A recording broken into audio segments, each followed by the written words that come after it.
বন্ধুরা চায়নার এই লোকটা তার বাড়ির পাশে ড্রেনের ভিতর ছোট্ট একটা কিসের যেন লেজ দেখতে পায়। কাছে যে দেখে লেজটা স্ল্যাপের ভিতর থেকে বের হয়েছে। এরপর স্ল্যাপটা আলোক করতেই এমন এক প্রাণী বের হয়ে আসে যা দেখলে তুমি অবাক হয়ে যাবে বন্ধু। তবে সেটা দেখার আগে তুমি যদি কাবা ঘরে কবিতার দৃশ্যকে সুন্দর মনে করে থাকো তাহলে স্ক্রিনে ডাবল টাচ করে একটা লাইক করে দিয়ে চ্যানেলটি সাবস্ক্রাইব করে দাও। ওকে বন্ধুরা, অতঃপর সেই স্ল্যাপের নিচ থেকে অনেকগুলো গোল্ডেন স্নেক বের হয়ে আসে, আর চায়নাতে এগুলোর দাম অনেক বেশি।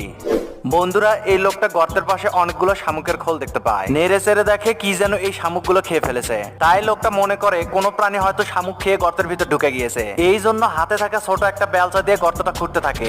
লাল মাটি হওয়ায় গর্তটা খুঁড়তে অনেক সময় লেগে যায়। প্রায় আধা ঘন্টা গর্তটা খোঁড়ার পর তা থেকে এমন কিছু বেরিয়ে আসে যা দেখলে তুমি ভয়ে প্রস্রাব করে দেবে বন্ধু। তবে সেটা দেখার আগে তুমি যদি কাবা ঘরে কবিতরের দৃশ্যকে সুন্দর মনে করে থাকো তাহলে স্ক্রিনে ডাবল টাচ করে একটা লাইক করে দিয়ে চ্যানেলটি সাবস্ক্রাইব করে দাও। ওকে বন্ধুরা, অতঃপর গর্ত থেকে জীবিত একটা কচ্ছপ ধরে ফেলে।